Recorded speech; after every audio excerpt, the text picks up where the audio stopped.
어머니, 이제 그만하세요. 저희도 힘들어요. 아이고, 세상에. 그 어린 것들이 저한테 할 소리인가요? 제가 뭘 그렇게 잘못했기에 제 새끼들이 저를 이 지경까지 몰아세우는지. 라디오를 듣고 계신 다른 어머님들은 부디 이런 일 겪지 마시길 두 손 모아 빌고 또 빕니다. 지금부터 제가 겪은 끔찍한 이야기를 털어놓을게요. 제가 겪은 일은 평생을 뼈 빠지게 일해서 모은 노후 자금을 눈에 넣어도 아프지 않을 손주 녀석들에게 몽땅 털린 기막힌 사연입니다. 그것도 모자라 늙은 어미를 길바닥에 나앉게 만들고 집 비밀번호까지 바꿔버린 페류나 같은 자식놈들의 이야기입니다. 생각만 해도 온몸이 부들부들 떨리고 심장이 쥐어짜이는 것 같습니다. 저는 호랑이띠로 억척스럽다는 말 인정합니다. 젊어서부터 안 해본 일이 없어요.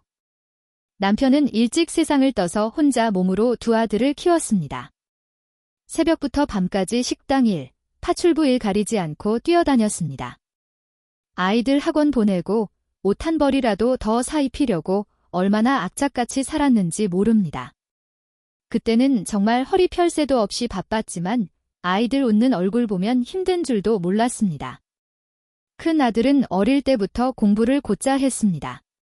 머리 하나는 타고났다 싶었어요. 그래서 있는 돈 없는 돈 다 털어 대학까지 보냈습니다. 졸업하고 번듯한 회사에 취직했을 때는 정말 세상을 다 얻은 기분이었죠. 작은 아들은 형만큼 공부는 못했지만 성격이 워낙 싹싹하고 부침성이 좋았습니다. 일찍부터 자기 사업을 하겠다고 설쳐대더니 결국에는 작은 가게를 차려서 제법 쏠쏠하게 돈을 벌었습니다. 자식들 잘 되는 모습 보면서 이제는 저도 좀 편하게 살 수 있겠다 싶었습니다. 젊어서 고생은 사서도 한다지만 반백살 넘게 고생만 했으니 이제는 좀 쉬고 싶었습니다. 그래서 평생 모은 돈으로 작은 아파트 한 채를 샀습니다. 아이들 결혼시키고 남은 돈에 퇴직금까지 보태서 겨우 마련한 보금자리였습니다. 그 아파트에서 혼자 살면서 가끔씩 아이들 얼굴 보고 손주들 재롱이나 보면서 남은 인생 편안하게 보내려고 했습니다.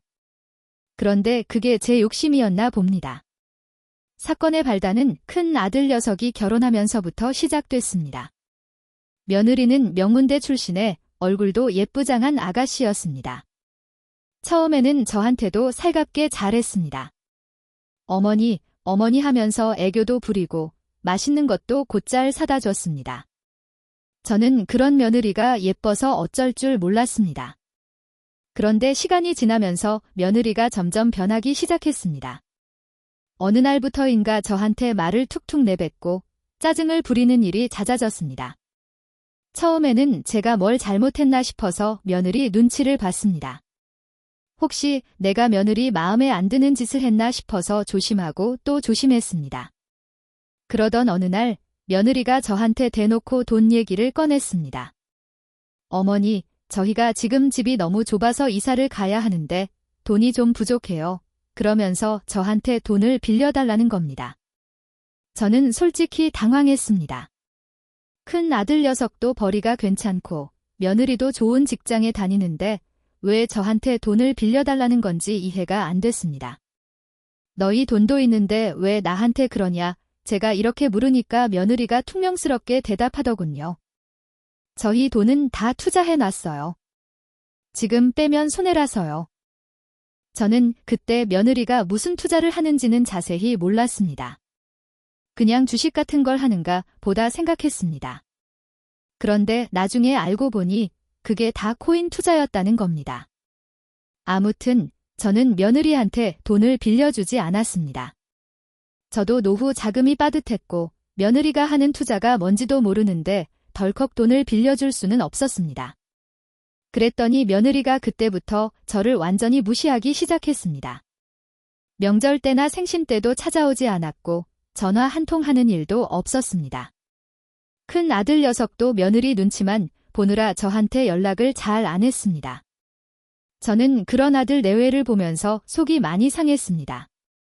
내가 쟤들을 어떻게 키웠는데 이제 와서 나를 이렇게 냉대하나 싶어서 눈물이 왈칵 쏟아지기도 했습니다. 그러던 어느 날 큰 아들 녀석이 저한테 갑자기 전화를 걸어왔습니다. 목소리가 잔뜩 풀이 죽어 있더군요. 엄마, 죄송해요. 저희가 엄마 돈을 좀 써야 할 것 같아요. 저는 그때 직감했습니다. 아, 이 녀석들이 드디어 내 돈에 손을 대려고 하는구나. 무슨 돈? 무슨 소리 하는 거냐? 제가 다그쳐 물으니까 아들 녀석이 머뭇거리면서 자초지종을 설명했습니다. 자신들이 코인 투자에 실패해서 빚더미에 앉게 됐다는 겁니다. 며느리가 워낙 코인에 빠져서 집담보대출까지 받아서 투자를 했다는 겁니다. 그런데 코인 가격이 폭락하면서 빚만 잔뜩 떠안게 됐다는 겁니다. 저는 그 말을 듣고 정말 정신이 번쩍 들었습니다. 아니, 이 녀석들이 미쳤나? 어떻게 내 노후 자금을 코인 같은 도박판에 쏟아부을 수가 있지? 저는 너무 화가 나서 아들 녀석한테 소리를 질렀습니다. 너희 제정신이냐? 내가 그 돈 얼마나 힘들게 모은 돈인데? 그걸 코인에 쏟아붓다니. 아들 녀석은 계속 죄송하다고만 했습니다. 자기도 며느리 때문에 어쩔 수 없었다는 변명만 늘어놓았습니다. 저는 그런 아들 녀석의 모습에 더욱 실망했습니다. 자기 마누라 하나 제대로 말리지 못하고 엄마 돈이나 탐내는 한심한 놈이라고 생각했습니다. 결국 아들 내외는 저한테 사정을 하면서 돈을 빌려달라고 애원했습니다. 저는 처음에는 완강하게 거절했습니다. 하지만 아들 녀석이 눈물을 글썽이면서 사정하는 모습을 보니까 마음이 약해지더군요.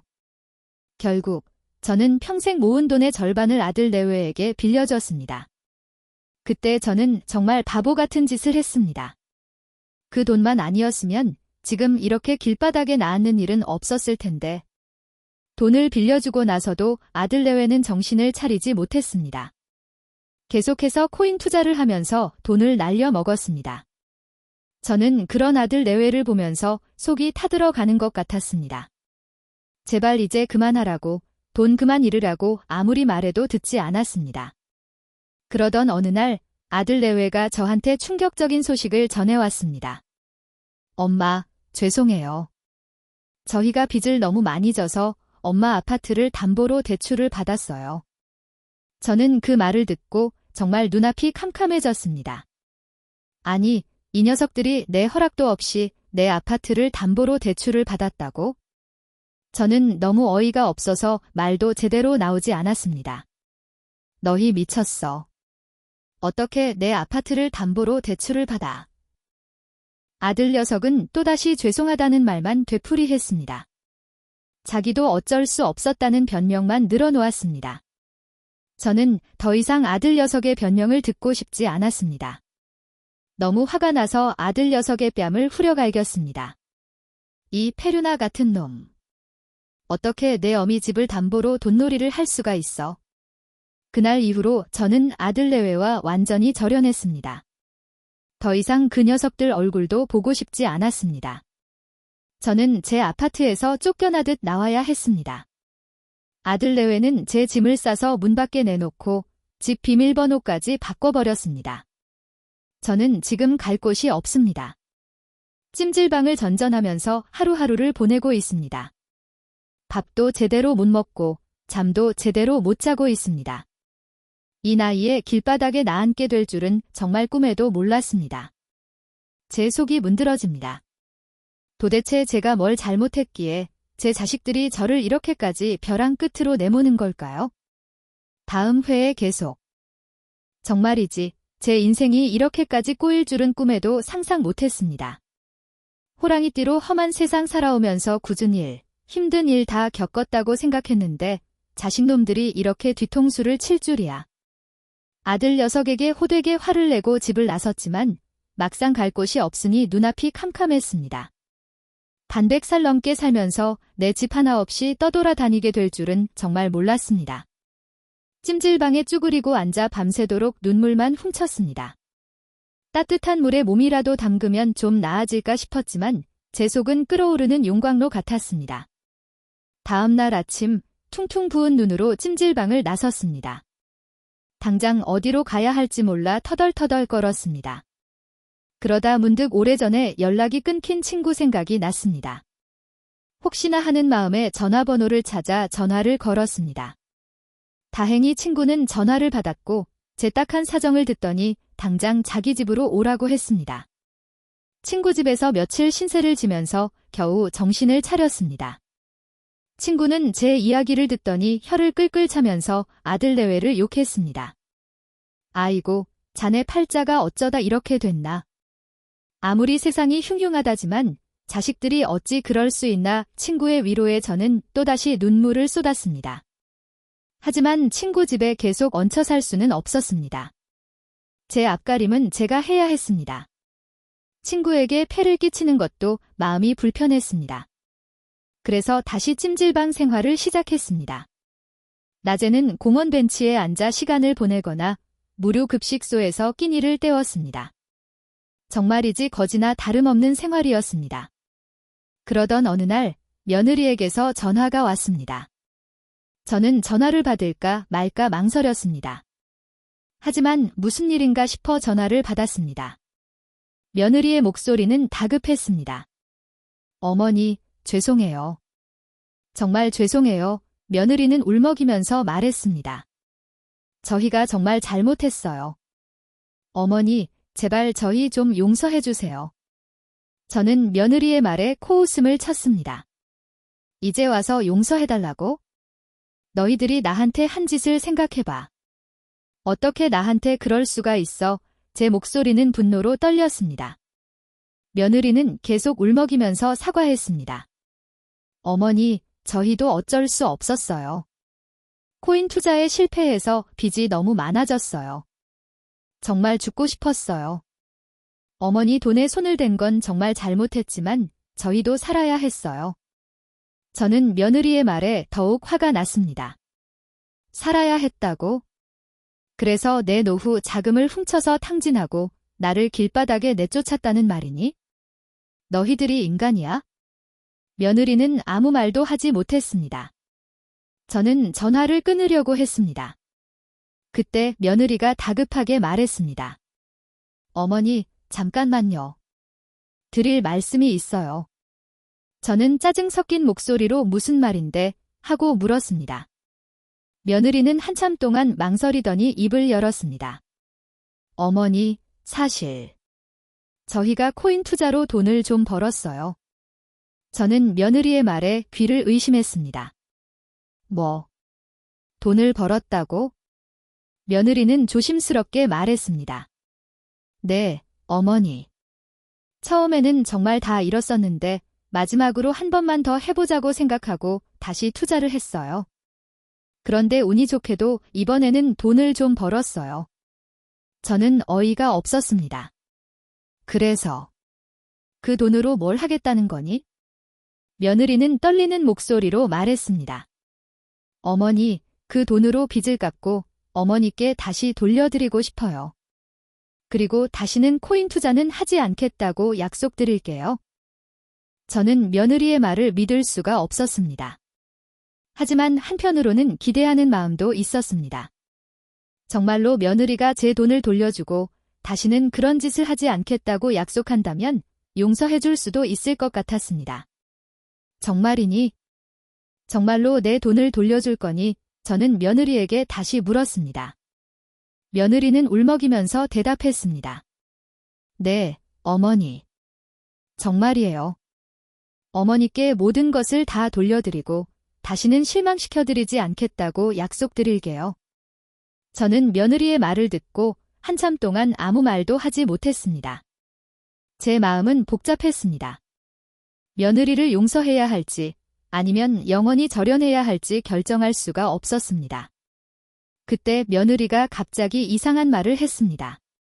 어머니, 그런데 그 돈은 사실 제 명의로 되어 있어요.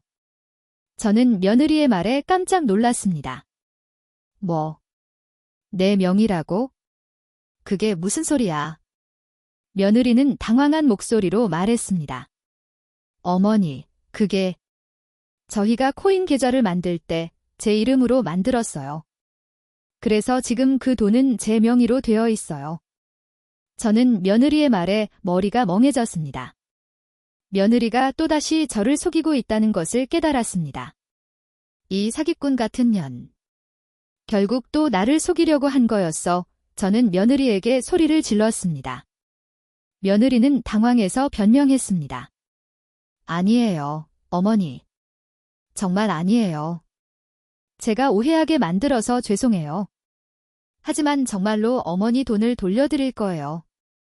저는 며느리의 말을 믿지 않았습니다. 닥쳐. 나는 너 같은 사기꾼은 더 이상 믿지 않아. 저는 전화를 끊어버렸습니다. 며느리에게서 전화가 다시 왔지만 저는 받지 않았습니다. 저는 완전히 절망했습니다. 제 자식들은 저를 완전히 망가뜨리려고 작정한 것 같았습니다. 그날 밤 저는 찜질방에서 잠을 이루지 못했습니다. 며느리의 말 때문에 머릿속이 복잡했습니다. 며느리가 정말로 저를 속인 것인지 아니면 정말로 제 돈을 돌려주려고 하는 것인지 알 수가 없었습니다. 그러다 문득 며느리가 코인 투자로 돈을 벌었다는 말이 떠올랐습니다. 만약 며느리가 정말로 돈을 벌었다면 그 돈은 어디에 있을까요? 그리고 며느리는 왜 그 돈을 자기 명의로 해놓았을까요? 저는 며느리의 속셈을 알아내기로 결심했습니다. 그리고 며느리가 저를 속였다면 반드시 복수해주겠다고 다짐했습니다. 저는 다음 날 아침 아들 녀석에게 전화를 걸었습니다. 아들 녀석은 전화를 받지 않았습니다. 저는 몇 번이고 다시 전화를 걸었습니다. 마침내 아들 녀석이 전화를 받았습니다. 왜 전화했어? 아들 녀석의 목소리는 차가웠습니다. 내 엄마 목소리 듣기 싫으니 저는 아들 녀석에게 쏘아붙였습니다. 지금 무슨 일이야? 아들 녀석은 짜증스럽게 물었습니다. 내 마누라가 코인 투자로 돈을 벌었다며 저는 단도직입적으로 물었습니다. 아들 녀석은 잠시 동안 아무 말도 하지 않았습니다. 그러다 마침내 입을 열었습니다. 그걸 어떻게 알았어? 내 마누라가 나한테 전화해서 다 털어놨어. 저는 거짓말을 했습니다. 아들 녀석은 당황한 목소리로 말했습니다. 엄마, 그건 사실이 아니야. 우리는 돈을 벌지 못했어. 거짓말하지 마. 내 마누라가 다 털어놨어.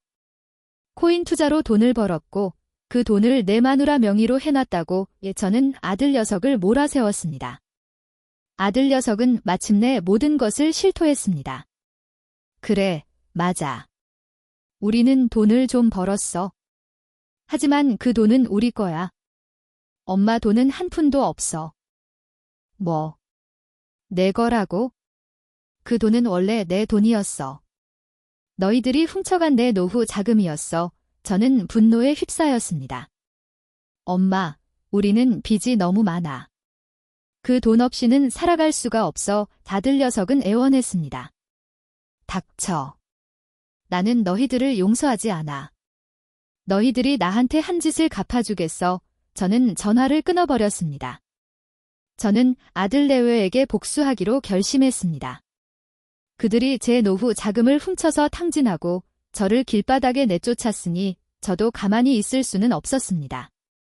저는 제 모든 것을 걸고 아들 내외에게 복수할 것입니다. 그들이 저에게 준 고통을 똑같이 되돌려줄 것입니다. 다음 날 저는 변호사를 찾아갔습니다. 변호사 사무실 문을 나서는 순간 제 가슴은 쿵쾅거렸습니다. 마치 20대 꽃다운 처녀 시절 맞선 보러 가는 날처럼 설레면서도 불안한 기분이었죠. 하지만 제 심장을 뛰게 만든 건 풋풋한 사랑의 감정이 아니었습니다. 뼈속까지 사무치는 분노, 그리고 그 분노를 먹고 자란 복수심이었죠. 변호사님은 차분한 목소리로 말했습니다. 어머님, 증거가 충분합니다. 아드님 부부가 어머님 돈을 무단으로 사용한 정황, 그리고 그 돈으로 코인 투자를 했다는 사실 모두 입증 가능합니다. 그 말을 듣는 순간 저는 속으로 쾌재를 불렀습니다. 그래, 이제 시작이야. 너희들이 내게 줬던 고통, 내가 똑같이 되돌려줄 차례야. 집으로 돌아오는 길, 저는 깊은 생각에 잠겼습니다. 어떻게 복수를 해야 가장 효과적일까? 아들 녀석과 그 여우 같은 며느리에게 가장 큰 타격을 줄 수 있을까? 돈. 물론 돈도 중요하겠죠. 하지만 그보다 더 중요한 건 그래, 자존심이야. 그 놈들의 자존심을 짓밟아줘야 해. 며칠 뒤, 저는 아들 녀석에게 전화를 걸었습니다. 최대한 감정을 억누르고 평소처럼 다정한 목소리로 말했죠. 아들, 엄마가 며칠 전에 너무 심하게 화를 냈지? 미안하다. 엄마도 나이가 드니까 자꾸 심술만 늘어서. 녀석은 제 예상대로 금세 풀어진 목소리로 아니에요. 엄마? 저희도 잘못했어요. 엄마 마음 상하게 해서 죄송해요 하고 말했습니다. 그 뻔뻔한 얼굴을 보고 있자니 속에서 천불이 났지만 저는 꾹 참고 연기를 계속했습니다. 그래, 우리 다시 잘해보자. 엄마가 생각해봤는데 너희들이 빚 때문에 얼마나 힘들까 싶기도 하고. 그래서 말인데 엄마가 너희들한테 돈을 좀 빌려줄까 해. 녀석은 거의 비명을 지르듯 정말이에요. 엄마? 정말 저희한테 돈을 빌려주실 거예요? 하고 물었습니다. 그래, 하지만 조건이 있어? 이번에는 엄마가 관리할 거야? 너희들이 코인에 손대는 건 절대 안 돼. 엄마가 안전하게 투자해서 조금씩 불려줄게. 녀석은 뛸 듯이 기뻐하며 엄마, 정말 감사해요. 엄마밖에 없어요. 하고 말했습니다. 그 목소리를 듣는 순간 저는 온몸에 소름이 돋았습니다. 저 녀석은 대체 나를 얼마나 바보로 아는 걸까? 며칠 후, 저는 아들 녀석과 며느리를 집으로 불렀습니다. 오랜만에 보는 녀석들은 얼굴에 수심이 가득했습니다. 빚 때문에 얼마나 마음고생이 심했을까요? 하지만 저는 눈 하나 깜짝하지 않았습니다. 자, 여기 계약서가 있어? 엄마가 너희들에게 돈을 빌려주는 대신 너희들은 매달 이자를 꼬박꼬박 갚아야 해. 그리고 만약 한 번이라도 이자를 제때 갚지 못하면 그 즉시 모든 돈을 회수할 거야. 녀석들은 꼼꼼히 계약서를 읽어보더니 망설임 없이 사인을 했습니다. 그 모습에 저는 속으로 비웃었습니다. 멍청한 것들. 너희들은 지금 덫에 걸린 줄도 모르고. 저는 녀석들에게 거액의 돈을 빌려줬습니다. 물론 그 돈은 제 돈이 아니었습니다. 변호사님과 상의해서 제 명의로 대출을 받은 돈이었죠. 저는 그 돈을 녀석들에게 빌려주고 매달 꼬박꼬박 이자를 받았습니다. 녀석들은 이제 제 소나기에 완전히 들어온 셈이었죠. 하지만 이걸로 끝이 아니었습니다. 저는 녀석들에게 더욱더 깊은 절망을 안겨주고 싶었습니다. 그래서 저는 또 다른 계획을 세웠습니다. 어느 날 저는 며느리에게 전화를 걸었습니다. 오, 며느리 이름. 야, 엄마가 너한테 부탁할 게 있는데. 며느리는 싹싹한 목소리로 네, 어머님. 말씀하세요 하고 대답했습니다. 엄마가 요즘 몸이 너무 안 좋아서 그런데 내가 엄마 집에 와서 며칠만 간병을 해줄 수 있겠니? 아들 녀석은 회사 때문에 바쁘고 혼자 있으려니 너무 외롭고 힘들어서. 며느리는 잠시 망설이는 듯 하더니 네네, 어머님. 제가 가서 간병해 드릴게요 하고 말했습니다. 저는 며느리가 제 집에 오는 날만을 손꼽아 기다렸습니다. 드디어 복수의 시간이 다가온 것입니다. 며느리가 제 집에 온 첫날, 저는 일부러 아픈 척하며 며느리에게 온갖 심부름을 시켰습니다. 밥을 차려달라, 빨래를 해달라, 청소를 해달라. 며느리는 불평 한마디 없이 제 모든 요구를 들어줬습니다. 저는 며느리를 보면서 속으로 쾌재를 불렀습니다. 그래, 더 힘들어야 해, 더 고통스러워야 해. 그래야 내가 내게 줬던 고통을 조금이라도 갚을 수 있을 테니까. 그러던 어느 날 밤, 저는 며느리가 잠든 틈을 타서 며느리의 핸드폰을 뒤졌습니다.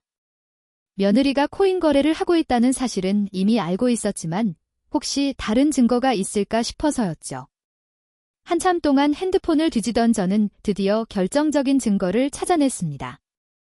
며느리가 코인 거래를 통해 얻은 수익을 숨겨놓은 비밀 계좌의 존재를 알아낸 것입니다. 그 계좌에는 엄청난 금액의 돈이 들어 있었습니다. 저는 그 돈을 보는 순간 눈이 뒤집혔습니다. 저 녀석들이 내 돈을 훔쳐서 코인으로 돈을 벌고 그 돈을 숨겨놓다니. 정말 용서할 수 없었습니다. 저는 그 자리에서 변호사님에게 전화를 걸었습니다. 변호사님, 큰일 났어요. 며느리가 코인으로 번 돈을 숨겨놓은 비밀 계좌를 찾아냈어요. 그 돈을 당장 압류해야 해요. 변호사님은 침착하게 달겠습니다. 어머님. 제가 최대한 빨리 조치를 취하겠습니다. 하고 대답했습니다. 저는 그날 밤 잠을 이루지 못했습니다. 복수의 순간이 코앞으로 다가왔다는 생각에 가슴이 벅차올랐습니다. 다음 날 아침 저는 며느리에게 차가운 목소리로 말했습니다. 오호야, 너 이제 다 끝났어. 내가 코인으로 번 돈 전부 압류될 거야. 며느리는 깜짝 놀라며 어머님, 그게 무슨 말씀이세요? 제가 뭘 잘못했는데요? 하고 물었습니다. 내가 뭘 잘못했냐고? 내가 내 돈 훔쳐서 코인 투자하고 그 돈 숨겨놓은 죄. 그 죄는 결코 용서받을 수 없어. 저는 며느리의 얼굴에 차가운 물을 뿌렸습니다. 며느리는 넋이 나간 표정으로 바닥에 주저앉았습니다. 그때 아들 녀석이 집에 들어왔습니다. 녀석은 상황을 파악하기도 전에 저에게 달려들어 소리를 질렀습니다. 엄마, 대체 왜 이러는 거야? 왜 오호를 괴롭히는 거야? 내가 괴롭히는 게 아니야. 내 마누라가 나쁜 짓을 해서 벌을 주는 거야? 저는 아들 녀석에게 며느리가 코인으로 번 돈을 숨겨놓은 비밀 계좌에 대해 이야기했습니다. 녀석은 충격에 휩싸인 표정으로 며느리를 바라봤습니다. 오호야, 그게 정말이야? 내가 엄마 돈으로 코인 투자해서 돈을 벌고 그 돈을 숨겨놨어? 며느리는 아무 말도 하지 못했습니다. 그저 눈물만 뚝뚝 흘릴 뿐이었죠. 아들 녀석은 며느리에게 분노에 찬 눈빛을 보냈습니다. 너 정말 실망이다. 어떻게 나한테 이럴 수가 있어? 저는 아들 녀석과 며느리가 서로 싸우는 모습을 보면서 속으로 통쾌해했습니다. 그래, 더 싸워라. 더 고통스러워해라. 그래야 너희들이 내게 줬던 고통을 조금이라도 갚을 수 있을 테니까. 그때 갑자기 며느리가 울먹이며 저에게 말했습니다. 어머님, 죄송해요. 정말 잘못했어요.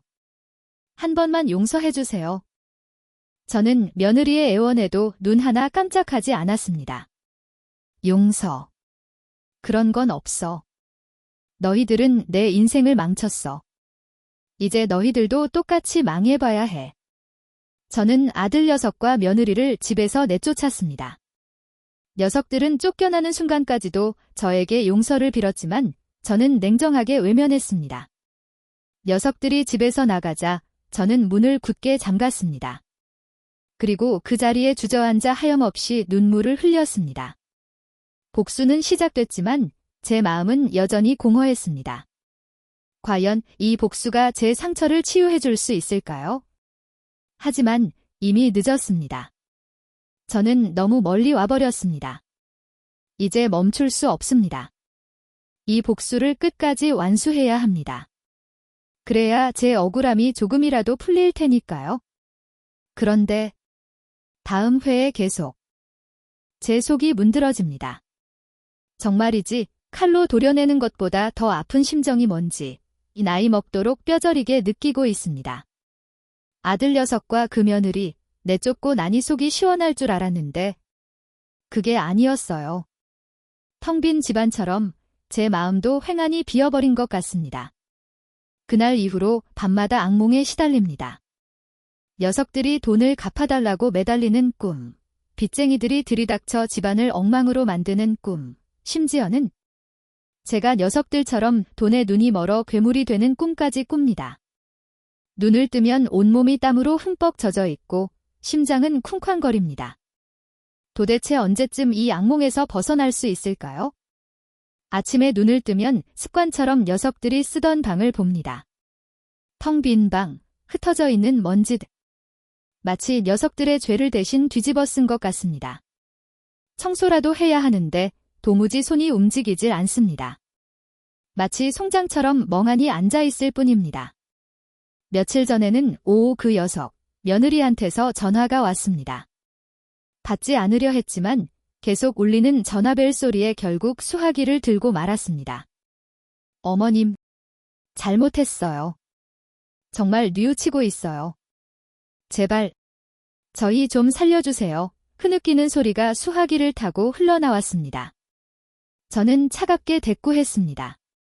살려달라고? 너희들이 내 돈 훔쳐서 코인에 꼬라박을 때는 그런 생각 안 들었니? 내 욕심 때문에 우리 집안이 어떻게 됐는지 정말 모르는 거니? 그러자 며느리가 울먹이며 말했습니다. 알아요. 다 알아요. 제가 정말 잘못했어요. 하지만 저희도 어쩔 수 없었어요. 빚 때문에 그랬어요. 빚. 그 빚도 결국 너희들이 만든 거잖아. 이제 와서 딴소리 하지 마. 너희들이 뿌린 씨앗, 너희들이 거둬야지. 나는 이제 너희들하고 아무 관계 없어. 저는 냉정하게 전화를 끊었습니다. 하지만 전화기를 내려놓고 나니 마음이 복잡해졌습니다. 며느리의 말, 빚 때문에 어쩔 수 없었다는 말이 자꾸 귓가에 맴돌았습니다. 물론 녀석들이 저지른 잘못은 용서할 수 없습니다. 하지만 빚 때문에 그랬다는 말에 어쩐지 마음 한구석이 짠해지는 건 어쩔 수 없었습니다. 그 빚. 그래, 코인으로 돈을 좀 벌었을 때 녀석들이 빚부터 갚았어야 했어요. 하지만 그놈의 욕심 때문에 더 큰 돈을 벌겠다고 욕심을 부리다가 결국 이렇게 된 거겠죠. 정말이지, 욕심은 화를 부른다는 말이 딱 맞는 것 같습니다. 며칠 후, 동네 시장에 나갔다가 우연히 아들 녀석 친구를 만났습니다. 녀석은 저를 보자마자 안타까운 표정을 지으며 말했습니다. 어머니, 큰일 났어요. 형님네, 완전히 망했어요. 망했다고. 무슨 소리야? 저는 깜짝 놀라 되물었습니다. 네. 코인 빚 때문에 사채까지 썼대요. 지금은 빚쟁이들한테 쫓겨서 어디 있는지도 모른대요. 오독. 몸이 많이 안 좋아 보였는데 아들 녀석 친구의 말을 듣고 저는 망치로 머리를 맞은 듯 멍해졌습니다. 녀석들이 망했다는 사실보다 사채까지 썼다는 말에 더 충격을 받았습니다. 사채. 그건 정말 지옥이나 마찬가지인데 집으로 돌아오는 길, 머릿속이 복잡했습니다. 녀석들이 망했다는 사실에 기뻐해야 할까요? 아니면 안타까워해야 할까요? 솔직히 말하면 기쁜 마음보다는 불안한 마음이 더 컸습니다. 녀석들이 망하면 결국 그 빚은 누가 갚아야 하는 걸까요? 혹시 그 빚이 저에게까지 넘어오는 건 아닐까요? 밤에 잠자리에 누웠지만 도무지 잠이 오질 않았습니다. 아들 녀석과 며느리의 얼굴이 자꾸 떠올랐습니다. 빚 때문에 고통스러워하는 모습, 빚쟁이들에게 쫓기는 모습. 생각하면 생각할수록 마음이 무거워졌습니다. 그러다 문득 예전에 녀석들이 코인으로 돈을 벌었을 때 며느리 명의로 계좌를 만들었다는 사실이 떠올랐습니다. 그래, 그 계좌. 혹시 그 계좌에 아직 돈이 남아있을지도 몰라. 녀석들이 사채까지 썼다면 그 돈을 갚는 데 써야 할 텐데. 저는 벌떡 일어나 며느리에게 전화를 걸었습니다. 밤늦은 시간이었지만 녀석은 바로 전화를 받았습니다. 어머님, 무슨 일이세요? 녀석의 목소리는 잔뜩 지쳐 있었습니다. 오아, 내가 너한테 물어볼 게 있다. 혹시 예전에 코인으로 돈 벌었을 때 내 명의로 만들었던 계좌 아직 가지고 있니? 저는 최대한 침착하게 물었습니다. 며느리는 잠시 머뭇거리더니 조심스럽게 대답했습니다. 네, 가지고 있어요. 하지만 그 계좌에는 돈이 얼마 남아있지 않아요. 얼마나 있는데? 솔직하게 말해. 지금 너희들 상황이 얼마나 심각한지 알고 있잖아. 저는 목소리를 높였습니다. 며느리는 한숨을 쉬며 말했습니다. 솔직히 말씀드리면 한 3천만 원 정도 남아있어요. 3천만 원. 생각보다 많은 돈이 남아있었습니다. 하지만 사채 빚을 갚기에는 턱없이 부족한 금액이었습니다. 저는 잠시 고민하다가 며느리에게 말했습니다. 오우아, 내가 그 돈을 갚아줄게. 네. 정말이세요. 어머님, 며느리는 깜짝 놀란 듯 되물었습니다. 그래. 하지만 조건이 있어? 너희들은 앞으로 코인 근처에는 얼씬도 하지 마. 그리고 내 말대로 해야 해. 저는 단호하게 말했습니다. 며느리는 잠시 망설이더니 결국 제 제안을 받아들였습니다. 알겠어요, 어머님. 어머님 말씀대로 할게요. 정말 감사합니다. 저는 며느리에게 계좌번호를 알려주고 내일 아침에 돈을 보내주겠다고 했습니다. 전화를 끊고 나니 마음이 조금은 편안해지는 것 같았습니다. 하지만 한편으로는 불안한 마음도 감출 수 없었습니다. 과연 이 결정이 옳은 걸까요? 녀석들을 다시 믿어도 되는 걸까요? 다음 날 아침, 저는 며느리 계좌로 3천만 원을 송금했습니다. 돈을 보내고 나니 마음이 더욱 복잡해졌습니다. 녀석들이 이 돈을 제대로 쓸까? 혹시 또 딴 마음을 먹고 코인에 투자하는 건 아닐까? 온갖 걱정이 머릿속을 떠나지 않았습니다. 그날 저녁, 며느리한테서 전화가 왔습니다. 녀석은 울먹이는 목소리로 저에게 감사 인사를 전했습니다. 어머님, 정말 감사합니다. 어머님 은혜는 평생 잊지 않을게요. 저는 며느리의 인사에 퉁명스럽게 대답했습니다. 됐어. 이제 그만 잊고 앞으로 똑바로 살기나 해. 다시는 내 눈에 띄지 마. 전화를 끊고 나니 왠지 모를 허탈감이 몰려왔습니다. 저는 도대체 뭘 하고 있는 걸까요? 녀석들에게 복수를 하려다가 오히려 녀석들을 돕고 있는 꼴이라니. 정말이지 제 자신이 한심하게 느껴졌습니다. 그때 갑자기 초인종이 울렸습니다. 저는 의아해하며 현관문을 열었습니다. 문 앞에는 낯선 남자들이 서 있었습니다. 험악한 인상의 남자들은 저에게 다짜고짜 소리쳤습니다. 당신이 박오호 어머 별표 되십니까? 저는 겁에 질려 뒷걸음질 쳤습니다. 네. 그런데 당신들은 누구시오? 남자들은 거친 목소리로 말했습니다. 우리는 사채업자입니다. 박오호가 빌린 돈, 이제 당신이 갚아야 합니다. 세상에, 설마 이런 일이 벌어질 줄이야? 아들 녀석 때문에 제가 사채빚까지 떠안게 되다니. 정말이지, 제 인생은 왜 이렇게 꼬이기만 하는 걸까요? 눈앞이 캄캄해지는 기분이었습니다. 이제 저는 어떻게 해야 할까요? 제가 겪은 일은 정말이지 이루 말할 수 없을 정도로 끔찍합니다. 사채업자들이 들이닥친 그날 이후로 제 삶은 완전히 지옥으로 변해버렸습니다. 박오호가 빌린 돈, 이제 당신이 갚아야 합니다. 그 험악한 얼굴들이 아직도 눈에 선합니다. 그들은 매일같이 제게 전화를 걸어 빚을 갚으라고 협박했습니다. 밤낮 없이 울리는 전화벨 소리에 저는 노이로제에 걸릴 지경이었습니다. 돈 없어요. 돈 없다고요. 아무리 애원해도 그들은 막무가내였습니다. 당신 아들이랑 며느리가 우리 돈 갖고 튄 거 다 알고 있습니다. 당신이 책임져야지. 정말이지 숨막히는 하루하루였습니다. 겨우 며느리 빚 일부를 갚아줬을 뿐인데 이제는 제가 그 빚에 짓눌려 살아야 하다니.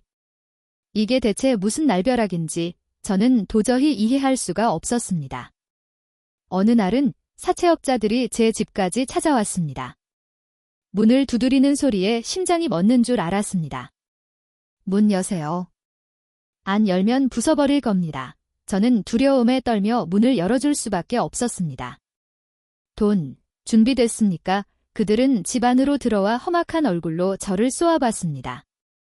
저는 아무 말도 할 수 없었습니다. 그저 고개를 저을 뿐이었죠. 그러자 그들은 집 안을 샅샅이 뒤지기 시작했습니다.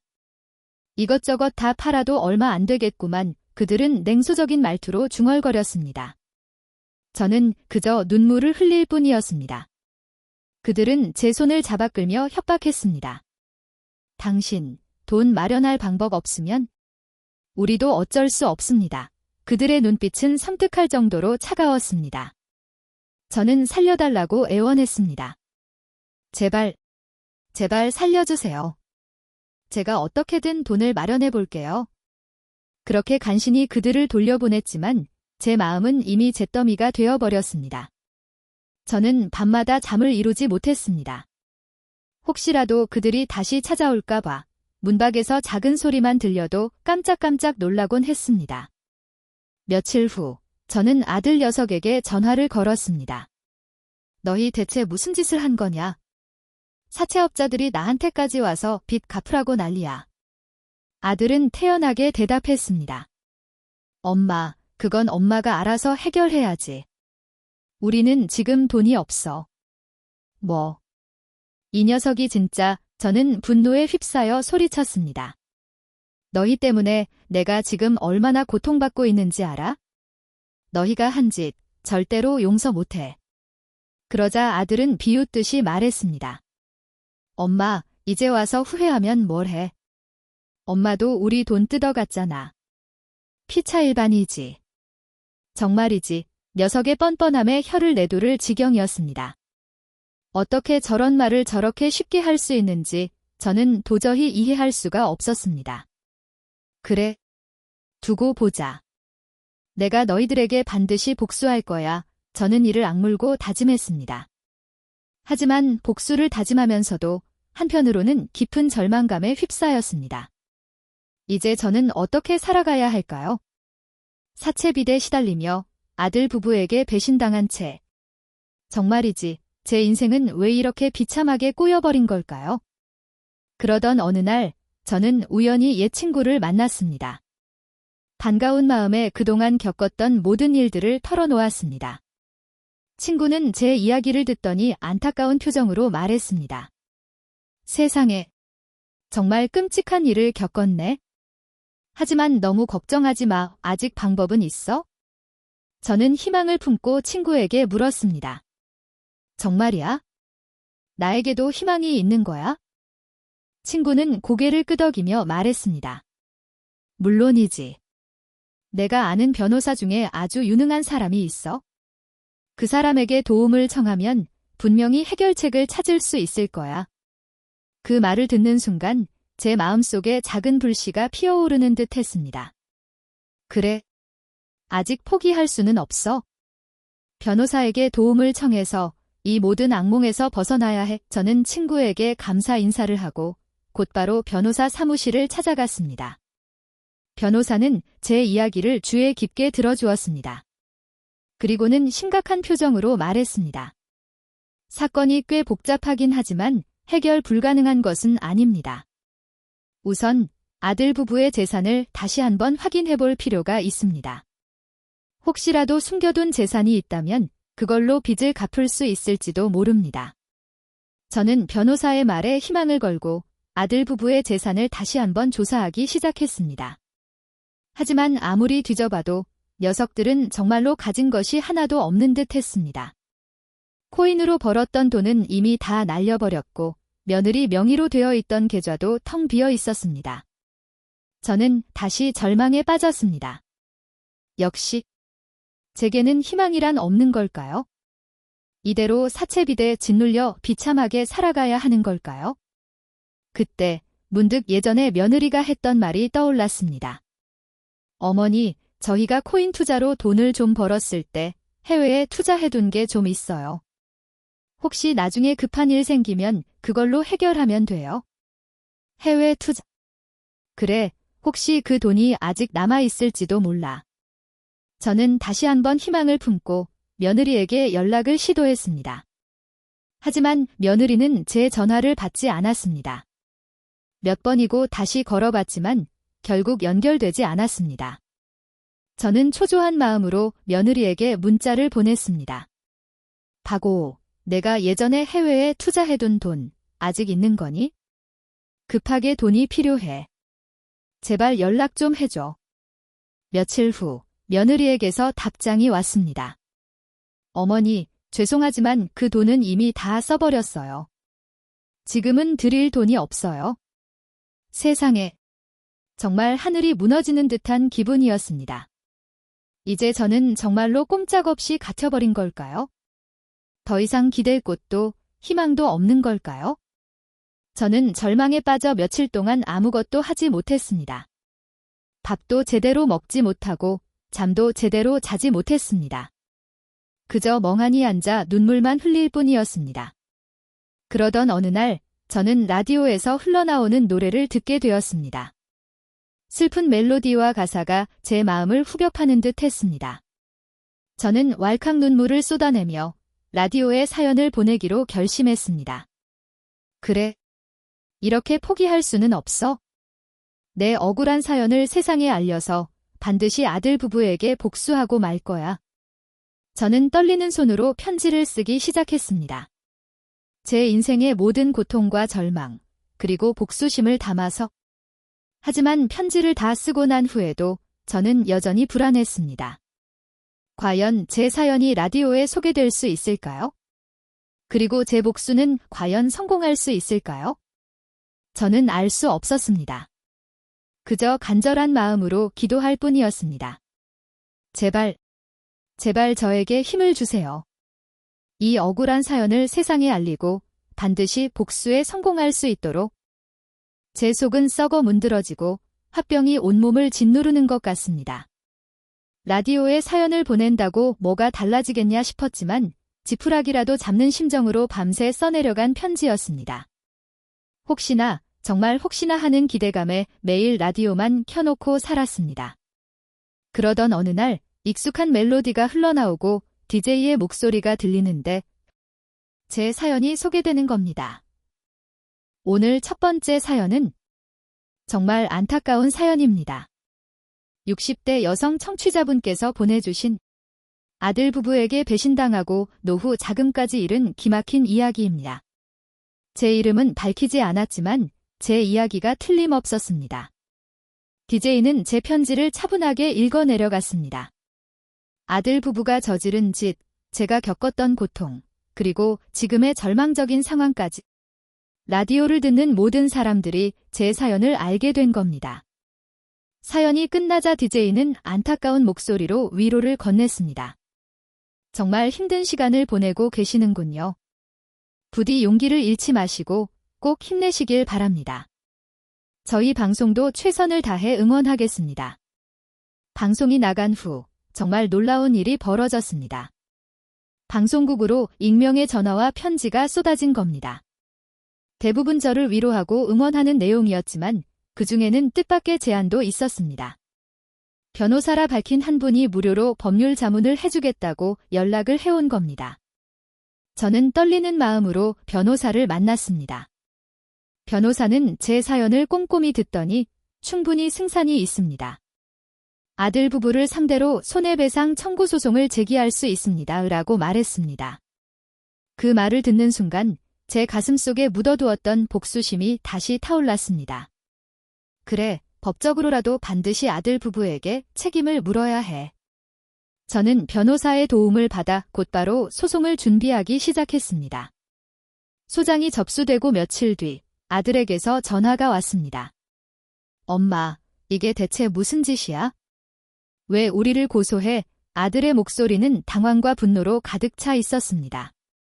내가 무슨 짓을 했냐고? 너희들이 먼저 내 인생을 망쳐놨잖아. 내 노후 자금을 훔쳐서 코인에 탕진하고 빚까지 떠넘기고 이제 와서 뻔뻔하게 무슨 소리야. 저는 그동안 억눌렀던 분노를 아들에게 쏟아냈습니다. 아들은 변명만 늘어놓았습니다. 엄마, 그건 다 오해야. 우리도 잘 해보려고 그랬던 거야. 그리고 코인으로 돈 벌면 엄마한테 다 갚으려고 했어. 됐어. 이제 너희들 말은 한마디도 믿지 않아. 법원에서 보자. 저는 전화를 끊어버렸습니다. 그 후로 며칠 동안 아들 부부는 끊임없이 저에게 연락을 해왔습니다. 용서를 구하기도 하고 협박을 하기도 했습니다. 하지만 저는 단호했습니다. 절대 용서하지 않을 겁니다. 드디어 재판날이 밝았습니다. 법정에 들어서는 순간 저는 긴장감에 숨이 막히는 것 같았습니다. 아들 부부는 초조한 표정으로 앉아 있었습니다. 며느리 박 씨는 눈물을 글썽거리고 있었습니다.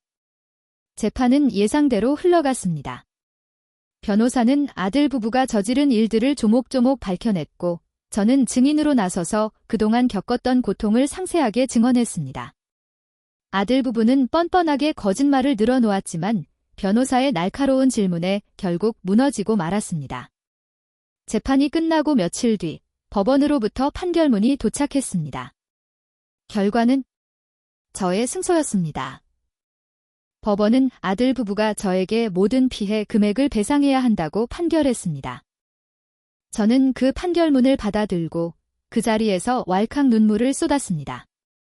그동안의 고통과 절망이 눈 녹듯이 사라지는 기분이었습니다. 드디어 복수에 성공한 겁니다. 아들 부부는 항소를 포기했습니다. 그들은 모든 것을 잃었습니다. 돈도, 집도, 그리고 저의 사랑도. 며느리 박 씨는 결국 남편과 이혼하고 도망치듯 떠났다고 합니다. 아들은 빚더미에 깔려 하루하루를 힘겹게 살아가고 있다는 소식을 들었습니다. 저는 이제 다시 혼자가 되었습니다. 하지만 예전처럼 외롭고 불행하지 않습니다. 제 힘으로 정의를 되찾았고 다시 일어설 수 있다는 희망을 얻었습니다. 물론 아직도 힘든 일들이 많습니다. 하지만 저는 꿋꿋하게 살아갈 겁니다. 저를 믿고 응원해준 많은 사람들을 위해서라도 행복하게 살아가는 모습을 보여주고 싶습니다. 이 나이 먹도록 정말 험한 인생을 살았습니다. 하지만 이제부터라도 제 자신을 위해 남은 인생을 의미 있게 살아갈 겁니다. 라디오를 통해 제 사연을 들어주신 모든 분들께 진심으로 감사드립니다. 여러분의 응원 덕분에 저는 다시 일어설 수 있었습니다. 감사합니다. 정말 감사합니다.